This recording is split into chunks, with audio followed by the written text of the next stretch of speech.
President Emmanuel Macron is all set to meet Prime Minister Modi in Mumbai, and we are going to address and see a lot of diplomatic addresses and AI summits ahead of this AI summit, ma'am, in New Delhi.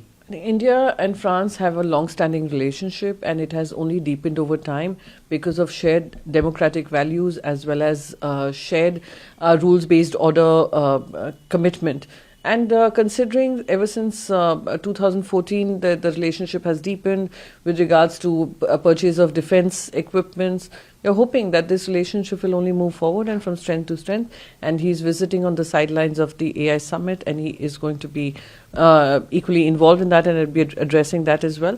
So we welcome him to India, and we hope for a better relationship and strengthening of relationship in times to come. Prime Minister-elect Tariq Rahman is all set to take oath as the Prime Minister of Bangladesh. How do you see to it, ma'am? And our representative from New Delhi, Om Birla ji, is also participating over the same, ma'am. क्या ऐसा भी हो सकता था कि Prime Minister Narendra Modi may have taken the charge and gone to Dhaka, ma'am? As far as Prime Minister Modi is concerned, there was also a concern of the Pakistani Prime Minister being part of it. And considering at a time when our relationship is at an all-time low, to build confidence, it's important that we engage with Bangladesh. It has a new Prime Minister, and this is the first male Prime Minister in several decades that Bangladesh has got. So understanding the seriousness of how India-Bangladesh relationship has only gone downhill. Pakistan has had a long, strong influence on Bangladesh. It is important that we can start to engage with Bangladesh and ensure that the relationship that we shared comes back on the same footing, and we work jointly towards better outcomes and economic growth story and prosperity for both nations. Outgoing interim advisor Muhammad Yunus has once again rigged up India's seven sister remark, ma'am. Before his farewell speech a day back, ma'am, he was addressing the people of Dhaka, the people of Bangladesh. He has said that Nepal, Bhutan and the seven sisters are playing a crucial role.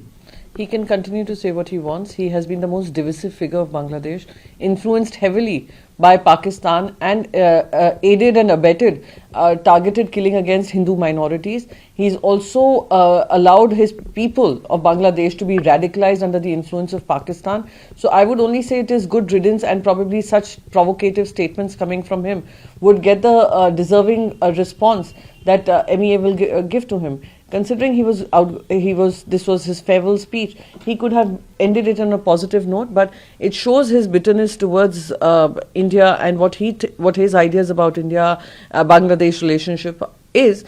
I would only say that in the times to come, the Prime Minister would think wisely and would understand the importance and significance of this relationship. Uttar Pradesh Chief Minister Yogi Adityanath has called refusal to sing Vande Mataram as treason, ma'am.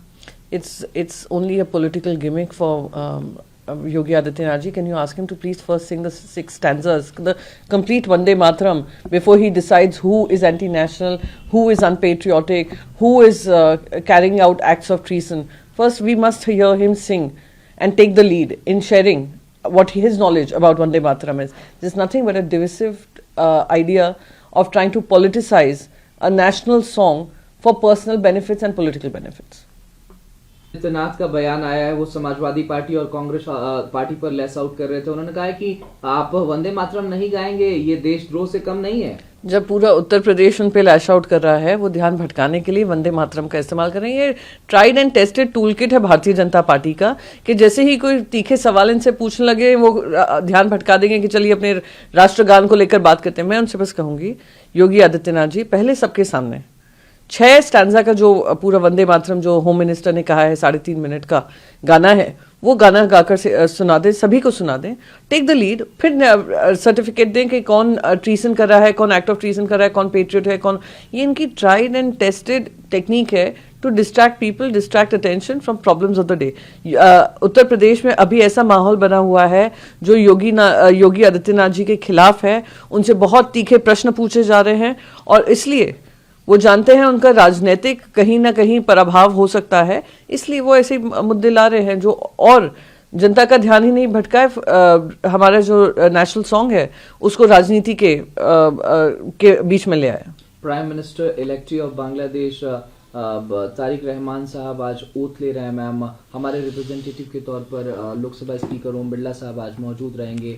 आप कैसे इस पूरे घटनाक्रम को देखते हैं? हमारे नई दिल्ली और बांग्लादेश के रिश्तों में किस तरीके से तब्दीली आने वाली है? सबसे पहले तो मैं उनको बधाई दूंगी कि बहुत कम होता है कि पहली बार, मैं ये कहूं कि पहली बार काफी दशकों बाद एक पुरुष प्रधानमंत्री बने हैं बांग्लादेश के। ये बांग्लादेश ने दिखाया था कि दशकों तक महिला प्रधानमंत्रियों ने बांग्लादेश को संभाला था। ये पहले पुरुष होंगे जो दशकों बाद संभाल रहे हैं, वो बागडोर संभाल रहे हैं। तो पहले तो मैं उनको इस बात की बधाई देना चाहूंगी। दूसरी, इसी अपेक्षा से, क्योंकि प्रजातंत्र के माध्यम से चुनकर आए हैं, जनता के चुने हुए प्रतिनिधि हैं, वो जानते हैं कि डेमोक्रेसी कितनी इंपॉर्टेंट है वहाँ के लिए, और इंडिया का जो लॉन्ग स्टैंडिंग रिलेशनशिप रहा है उसमें वो उसकी समझ उनको है। तो वो शेयर्ड डेमोक्रेटिक वैल्यूज़ हैं, शेयर्ड गोल्स हैं इकोनॉमिक ग्रोथ के, तो वो आगे जो रफ्तार कहीं ना कहीं रुक गई थी उसको फिर से पटरी पर लाएंगे। और हमने एक ऐसा माहौल भी देखा था जहां पाकिस्तान बांग्लादेश को इन्फ्लुएंस कर रहा था, पाकिस्तान की वजह से रेडिकलाइजेशन हो रहा था। यूनुस के as a caretaker prime minister, उनके अंतर्गत माइनॉरिटी हिंदूज के ऊपर टारगेटिंग की गई थी, उस पर कोई कार्रवाई नहीं की गई थी। उसको भी उनको भी न्याय देंगे और उनको एक सुरक्षित माहौल देंगे, यही उनसे अपेक्षा है। उम्मीद है, I wish him all the best as a prime minister. प्रधानमंत्री नरेंद्र मोदी राष्ट्राध्यक्ष पर वहां पर आमंत्रित थे, हालांकि वो एआई समिट होस्ट कर रहे हैं, तमाम देशों के राष्ट्राध्यक्ष यहाँ मौजूद हैं, लेकिन क्या प्रधानमंत्री नरेंद्र मोदी को जाना चाहिए अगर हम ढाका और नई दिल्ली के रिश्तों को मजबूत करें? नहीं, मजबूत तो हमारा रिप्रेजेंटेशन वहाँ पर है, मजबूत तो हमारे रिश्ते रहे हैं। ये सबकी इतिहास की समझ इनकमिंग प्राइम मिनिस्टर में भी है। तो और क्योंकि एआई समिट यहाँ पे जारी है, we have a visiting dignitary, तो रिप्रेजेंटेशन वाज इम्पोर्टेंट। एंड बस क्योंकि ये रिश्ते मधुर नहीं रहे, टारगेटेड किलिंग्स हुई, और उसको पटरी पे लाने की जो जिम्मेदारी है, अब ज़्यादा उसकी जिम्मेदारी बांग्लादेश की तरफ होगी, और हम पूरी तरीके से उनके साथ खड़े हैं। एक अंतिम सवाल ma'am, outgoing interim adviser Mohammad Yunus लगातार सेवन सिस्टर्स पर तीखे टिप्पणियां करते रहते हैं, भारत की संप्रभुता को लेकर के बड़ा सवाल खड़ा करते हैं। फिर उन्होंने यही राग अलापा है अपने विदाई भाषण के दौरान। वो पाकिस्तान की कठपुतली थे जब केयरटेकर प्राइम मिनिस्टर थे। पाकिस्तान की बातों को वो माइक पे अनाउंस कर रहे थे और उसी एजेंडा के अनुसार वो चल रहे थे।